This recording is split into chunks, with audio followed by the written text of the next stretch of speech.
இப்போ இந்த மாதிரி ஏஸ்தட்டிக்கான இமேஜஸ்லாம் வந்து ட்ரெண்ட் ஆகிட்டு வருது. எப்படி பண்ணலாம் நான் உங்களுக்கு வந்து எக்ஸ்பிளைன் பண்ணுறேன். ஃபர்ஸ்ட் நீங்கள் ஜெமினி ஆப் ஓப்பன் பண்ணிக்கோங்க. ப்ளஸ் ஐக்கான் கிளிக் பண்ணி எந்த இமேஜ் வேணுமோ அதை நீங்கள் அப்லோட் பண்ணிக்கோங்க.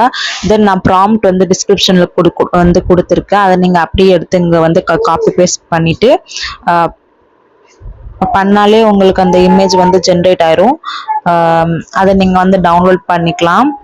அந்த இருக்குல்ல டவுன்லோட் பண்ணிக்கலாம். இப்போ அதே ப்ராம்ப்டை வச்சு நீங்கள் உங்களுக்கு ஏற்ற மாதிரி எப்படி நீங்கள் வந்து சேஞ்ச் பண்ணிக்கலாம் அப்படின்னு நான் உங்களுக்கு சொல்கிறேன். அந்த ப்ராம்ப்டை எடுத்துட்டு என்ன கலர் வந்து அந்த சாரியாக இருக்கட்டும், தென் வந்து இமேஜாக இருக்கட்டும், எந்த எந்த எந்த ஆங்கிளில் நீங்கள் இருக்கணும் அப்படின்னு சொல்லி நீங்கள் எல்லாமே நீங்கள் உங்களுக்கு ஏற்ற மாதிரி வந்து சேஞ்ச் பண்ணிக்கலாம்.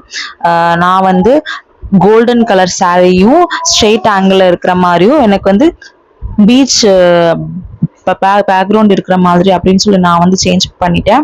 ஸோ நான் அப்படி வந்து கொடுத்த உடனே பீச் வித் சன் அப்படின்னு சொல்லி வந்து இது பண்ணியிருக்கேன். அப்படி நான் வந்து எனக்கு ஏற்ற மாதிரி ப்ராம்ப்ட் வந்து கொடுத்த பிறகு பார்த்தீங்களா ஸ்ட்ரெயிட் ஆங்கிள் இருக்கிற மாதிரி வந்துருச்சு. டவுன்லோட் பண்ணி என்ஜாய் பண்ணுங்க. நாங்கள் வந்து ஒரு குரூப்பாக சேர்ந்து ஏஐ ரிலேட்டடான இதெல்லாம் அப்லோட் பண்ணுறோம். நீங்கள் எங்களுக்கு வந்து